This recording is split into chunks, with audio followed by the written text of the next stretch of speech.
Four- 48 hours away from one of the biggest nights in UK MMA history. What are your thoughts so close to this fight card? Just really calm. I think, look, we've done the hard work for a very, very, very long time, and I feel like it's a bit of a homecoming for British MMA.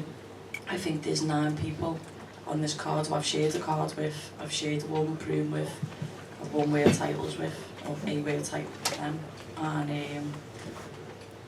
yeah, it feels nice we're home, and I haven't had to travel a million hours to get there, and I haven't had to be on a plane and watch everyone else eat and have boiled eggs, do you know what I mean, and waterload on a plane, and we had a nice trip down in the car, and I don't know, I just feel like it's like a little Molly and Paddy show again, and it's just really nice, to be honest with you. Did I see you post something? Is this correct that you're the first female on the main card to fight in the UFC London, yeah. So what's that like, making history in that? I'm used to it now, aren't I? Yeah. I'm only messing. Modest, aren't I?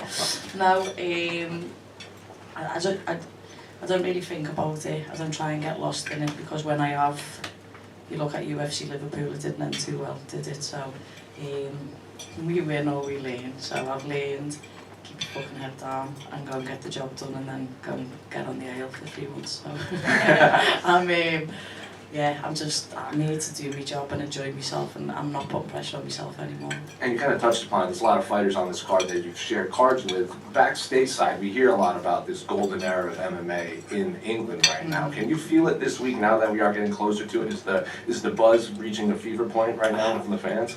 From the fans, most definitely. Like, in the lockdown, I would go on fan forums and watch like the UFCs with the fans on Zoom.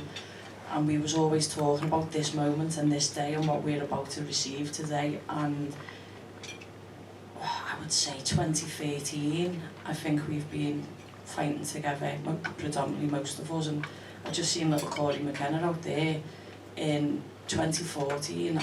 I had sparring rounds with her when she was 15. I was an amateur, she was an amateur. And it's so mad to see how far that we've all come. And now we're here and we've paid our dues and we really deserve it. And the grappling, the conditioning, the level of athlete that now we are as Europe and as Great Britain, we are matching, and if not better, in certain areas than some Americans. I don't really want to say that, but I have, sorry lads. Yeah, we've earned our dues, you know what I mean, and I really think the whole camp and the posts that I've put online, it's been about what the fans deserve, and the fans deserve this moment, the media deserves this moment, you deserve to feel and to watch poetry in motion and what we're all going to give you. Well, outside of the fight, have you allowed yourself to envision that walk, that entrance, that walk out? I think that's what the part that I'm excited for. Heidi, I'm not sure if she's in here, has messaged me 9 times asking for my song. Meatball, what are you walking out to, what are you walking out to? And I'm like, oh, for fuck's sake. I've got like 5 songs that I just can't pinpoint. Is it going to be a house song? Do you just leave that to Patrick because you're never going to beat his walkout? Do you come out to Zombies because it's Paddy's week and like they deserve a bit of credit? Like every day my mantra, I go over it in my head, and whether I'm walking to the gym or I'm going on a run, I envision that walk every single fucking day. And I just can't wait to get to the crowd, to get to the cage, bow to the fans for coming and thanking them, bow to the cage, show me respect, shut the doors and just land that face punch or kick. And unrelated to this fight, last thing, you gave me a lot of grief on Twitter yesterday for my Nando's order. What did I do wrong? Right, let's start. This is the first time we ever met. Like, I'm not even asked. No peri salt, no peronaise. I think you got medium. You got broccoli. I didn't order broccoli. You got veg from Nando's. Look, you get a burger, asked for extra halloumi cheese, or chicken thighs, get some coleslaw, double up on the chips, double up on the carbs. I didn't see one Savannah Dry, which is the cider from there, and you didn't get a dessert, I didn't have it. What the hell? Next time. I apologize. No, don't worry, lad, I'll take you next time. Okay. Molly, when you consider the Gillian Robertson fight back in Liverpool and you see where you are now, you know, you're one of the best loved fighters in the UK, and you seem to be so confident in yourself. How different is the Molly McCann that's sitting in front of us today than the Molly that lost that night in Liverpool? I have to work on myself every single day to be who I am, and I don't just wake up like, oh, Patrick, and I just knows. You know, like I've suffered real horrific losses in this game, and I have to work on myself, and I have to reaffirm. It's just affirmations for me, and then when I affirm who I am, and then I go to train, the training is what makes me think, oh, fucking hell, yeah, you are alright. Do you know what I mean? But I'm always cautious, I'm never overzealous, and I'm never overconfident, and as long as I always bring that, I know I can always, I'm not setting myself up to fail. Do you know what I mean? I can joke with everyone in here, I can have a laugh when we're training, not in the session but pre and post, have a laugh. But you watch me or anyone in our gym, when it's hitting the pads, taking down, submissions, ground and pound, it's 100% go time. And yeah, I focus a little bit more on being a scouser, and just being a little bit more rough around the edges and not being as polished off as what I become. What's the buzz like in Liverpool? Because obviously Oh my God, it hasn't stopped since September. Honest to Jesus, like we walk down the street, we can't go anywhere, and it's a real privilege and an honour to have that notoriety and to have that respect that we are carrying a city on our shoulders, and it's not pressure because we're just being us. Our gym or my training partners or even Patrick, we're just being us, and I've said it before and like I'll reiterate again, this is for the fans, this is for the city, and we just want to put them on show, and it's just a very exciting time, and there's not a lot going on for Evertonians right now, so I'm like flying at the flag of a club and all around the world, or maybe just Liverpool and Wigan, but yeah, we just got to do it for them. I feel like I know most of the lingo, right, with the Scouse people being from Ireland, but one thing I don't understand, and I have to ask you, yeah, it is Come Heskey. I need to know what it means. Well, here we go, right, so there's a famous video that went on TikTok. There was a rapper in Liverpool, and his dog is actually called Heskey, but it sounds like he says Heskey, and everyone thinks Scouser, Emil Heskey. So there's a dead rat on the floor, right guys, and his dog walks over to it and sniffs it, and he goes, what? Look, Heskey, that thing is hungry. Come Heskey, come Heskey. So I should have done it to all yous because you're eating, you bastards, but in Liverpool now, if someone goes to eat, and you know when you see them eat and they're like, oh, you record them and you go, come Heskey, that thing is hungry, and then you put it online and just like embarrass them, to be fair. So it's Scouse meme history, and when we was on our way to Vegas, even had to eventually sit down here now, he was sat in the seat in front of me, and I was like sat behind, and he's eating on the plane, and you know, like you have a telly in front of your seat, so I can just see his image, like his reflection, and I'm watching him eating this burger, I'm going, come Heskey, and it just lightens the mood. But in the fight, or in training, I used to go, if we hit someone hard, I go, oh, proper Heskey fight, yeah. So in the last fight, it's funny, like that last 30 seconds, Paul Rimmer goes, come Heskey, yeah. So I just go, put my hands down, and just start levering it. So you'll probably hear them all shouting it now in the next fight, come Heskey, but yeah. Hurrah for now. Ta-la-la. How many? You got in there quick, so. Yeah, I've been waiting. How are you anyway? I'm alright, I'm really, haven't seen anything like this for a while, so it's a belter.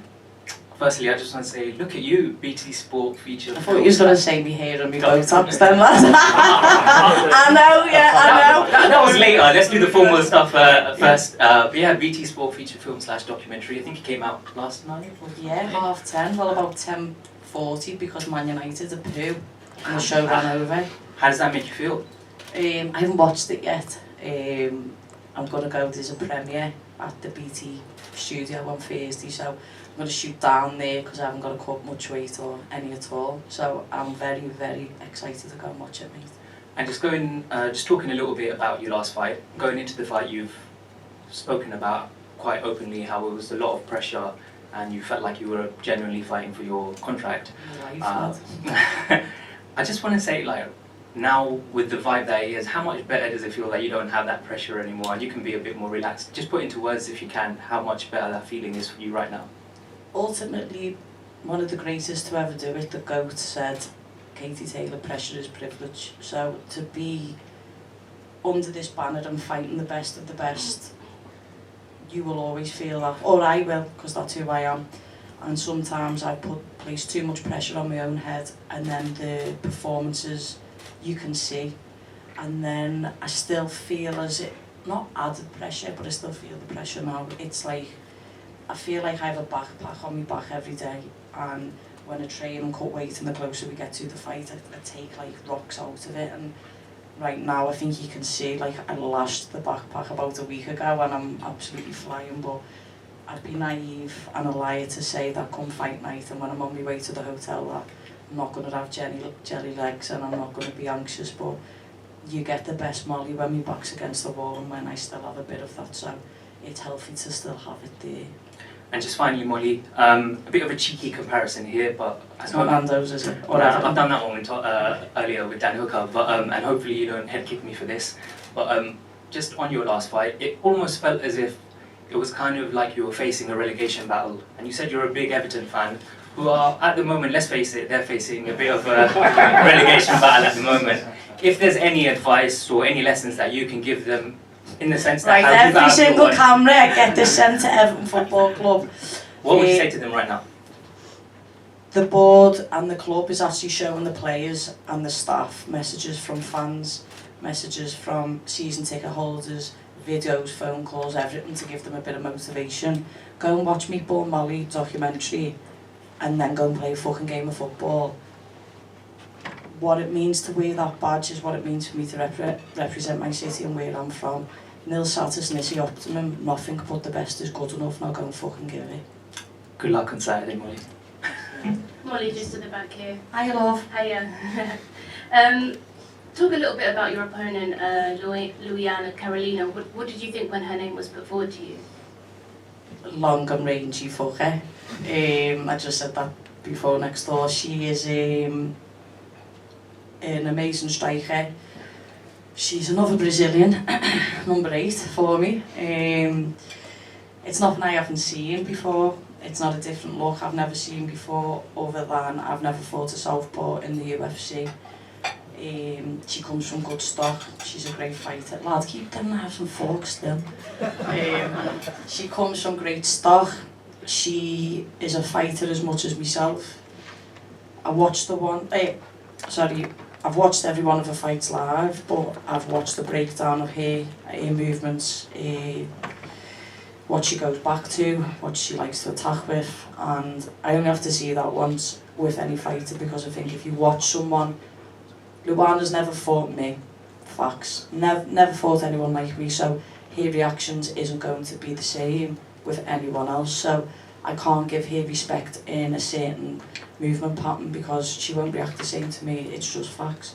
So I try not to give her too much respect in that sense, but the respect of how much of a gangster she is and how much she likes to bring it is very much still there, and I've worked really hard every single day, and just to give the respect to her she deserves, and to the notoriety of where I am on the card. I've added training sessions to this camp, I've brought in my boxing coach, I've added extra, done extra, even when I thought that I can't, I found it in me to do so. I'm ready to give her the hardest fucking night of her life. Is there anything that stands out to you that you think you need to watch out for on Saturday with her? Look, I've got the littlest range in the UFC, facts, and she's got long arms and legs, so I give her the same respect as everyone else gets. Negate range, negate distance, come Heskia. And you said obviously history in the making for you on this card. How do you see yourself getting your hand raised on Saturday night? We've said it before, and I said it with, like, before the UFC London got cancelled, I'd done a big interview with Nick Peter, and it was like, we're gonna finally get this finish at deserve, and putting all this pressure on this finish, but I just feel as if me and Vince were speaking about it a lot, like in September, everything was aligned for us to get the performance and to get a new contract, and I just feel like I'm not scared of my ability, and I'm ready to just keep going.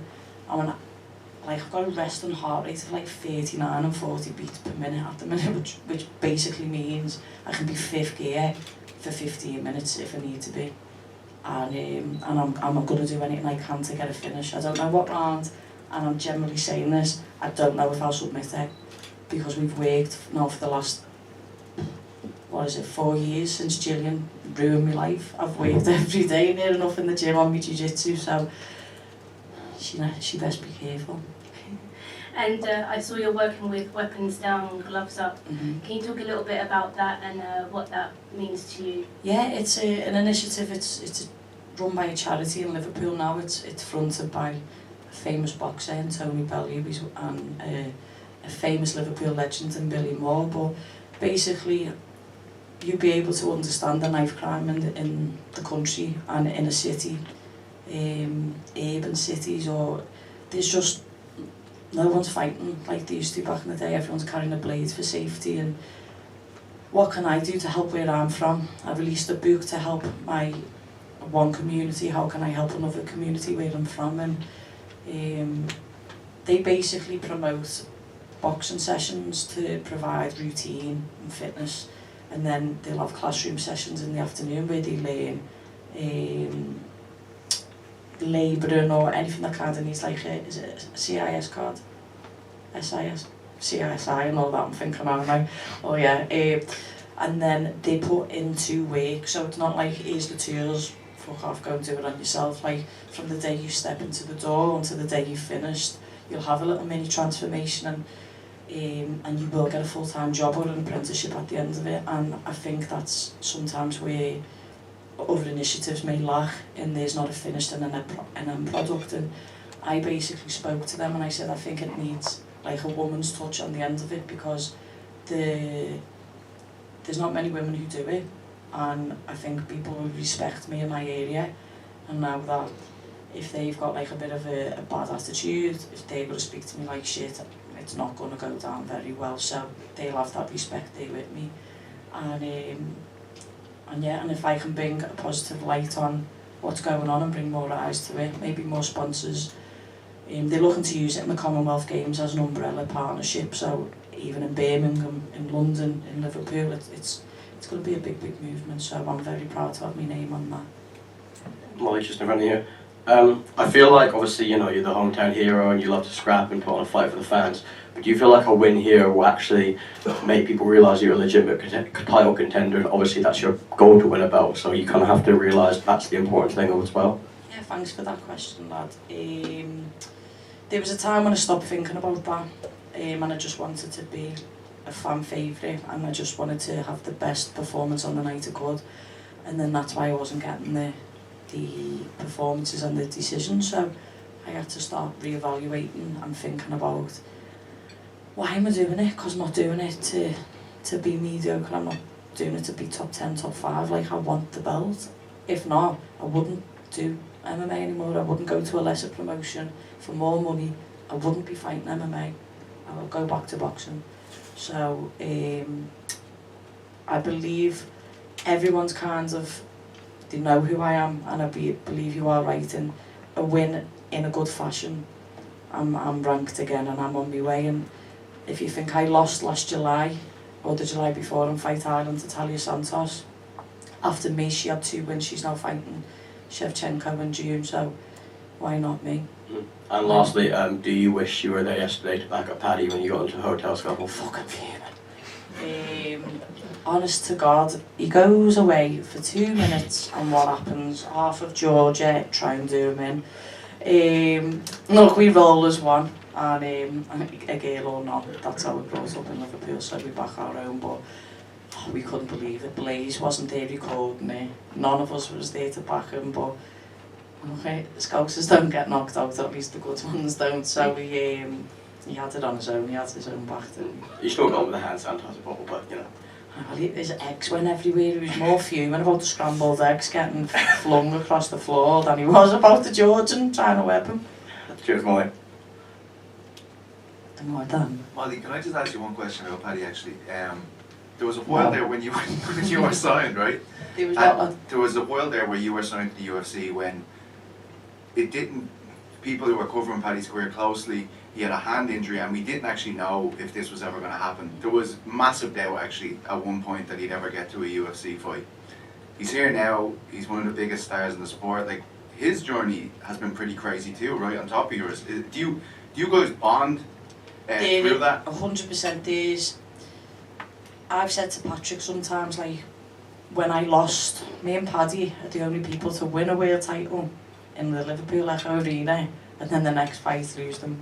Oh well, I didn't lose my title. I signed to the UFC and then got put a kip, but he lost his next fight in there, and I had to ask him, like, how the fucking hell do you deal with this? And he told me, and I learned some valuable lessons off him, and even in terms of like the fame and everyone on here, and you'll see with me and him, we don't like to let people down.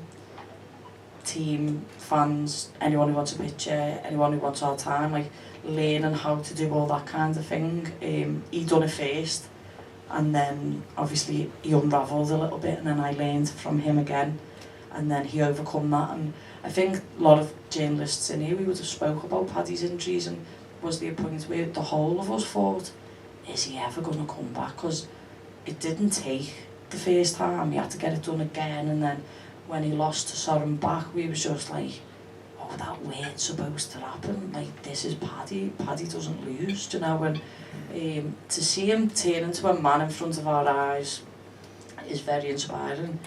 And he's like the captain of our ship, do you know what I mean? I'm the big sis in the gym, he's the captain, and we learn from each other and push each other through the tough times. And we're very, very fortunate in our way. We share a lot together, and April 1st, 2018, I believe, was the last time I opened and he headlined, and it's not quite the same, he's not headlining, but like I said, me and Ben say, I'm the people's co-main and he's the people's main event, so it feels like we've made it feel this big magnitude of everything, like we're just back home and like we're just the kids going out to have a scrap, and I think that's a very positive place to be for us both. And I'm sure the world will know his story after a few more fights, and he'll get into the lulls and the lows, because he's never really had to speak about it, because everyone just wants to know what he washes his hair with, or where he's taking Lenny for a walk, or what he's eating next, do you know what I mean? But with me, you'll always have the deep emotional ride, and with him, you're like, what the fuck's he gonna say next? So as a pair, I think we're the yin and the yang, aren't we? Did you just want one? Yeah, just in terms of, you know, embracing your own journey and being honest about, you know, who you are. How important has that been, in that journey been, and how has it impacted your time in the octagon? Fighting about 19 fights outside the cage, and then when I get in there, I feel free.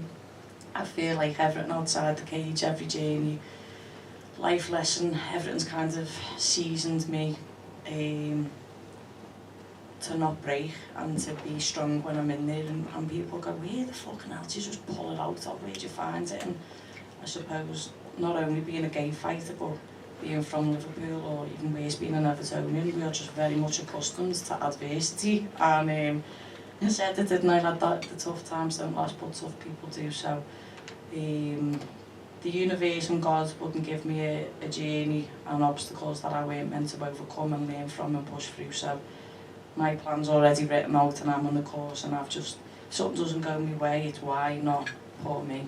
And when you change your mindset to that, you're pretty much able to find a positive out of it all and keep going forward. Thanks lads and ladies.